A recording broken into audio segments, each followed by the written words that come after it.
So I have a question regarding compression. I've just been recently reviewing again the compression videos. And Gabe, there was one part where you were talking about using like a low ratio, like 1.5 to 1, and low threshold to have the compression constantly on to kind of keep things consistent. Mm-hmm. And would you be using that with a fast attack and a slow release, or how would you be doing that? Good question. So this is a technique that is really about overall level control. When we use fast attack, fast release compressors, we generally want a medium. We're really looking at like shaping the envelope in a very precise way. With this method, the idea is that you're doing very slow and gradual compression over everything, and it's not meant to be very nimble.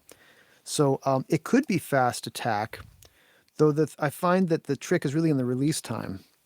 So in this, in this application, if you're doing something like voiceover, especially, I find that a fast attack, slow release works best, just because voices, they change quite a bit. So, and remember, the compressor is going to activate only when the signal goes above the threshold.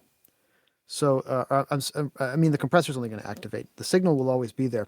So when you have the threshold set super super low, you're basically saying the compressor is just always on.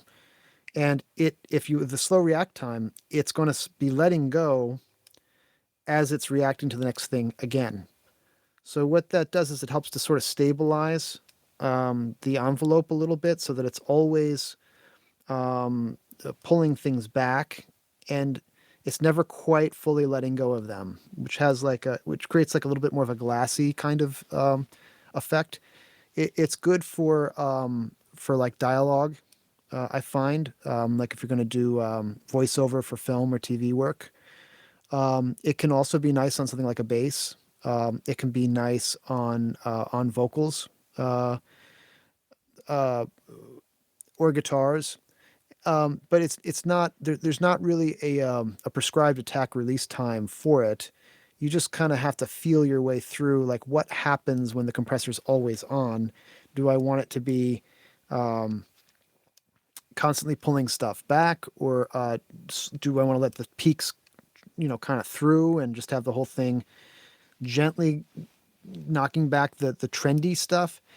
Um, you can think of it more like I don't know if you're familiar with RMS, but it's like average, like a root mean square, like an average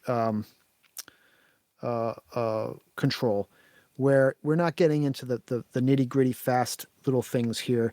We're just dealing on like, oh, it sounds like this thing's getting louder over time, like over a longer period of time. This in this method, you're kind of like just tilting that ever so slightly back to level again. Hmm. The difference, though, the thing that you'll hear more than anything is the harmonic saturation from that, because everything is getting reshaped. So there's no parts of the waveform that aren't compressed.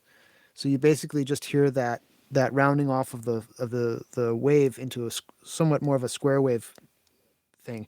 So you get a more of a constant harmonic saturation, which can be pleasing in small doses. But the trick is really to keep that ratio very, very small. Right. And would you also use like a long knee with that? Yeah, the knee is where you'll really be shaping the harmonic saturation bits, right? Because that'll control how quickly it gets to where it's trying to go. Um, Hmm. a fast one like this is going to be a little bit more squared off-ish, and the more round it is, the more gentle it becomes. So yeah, I would definitely be reaching more often than not, probably for a soft knee. Hmm. Okay. Thank you. Yeah. Nice. Great question.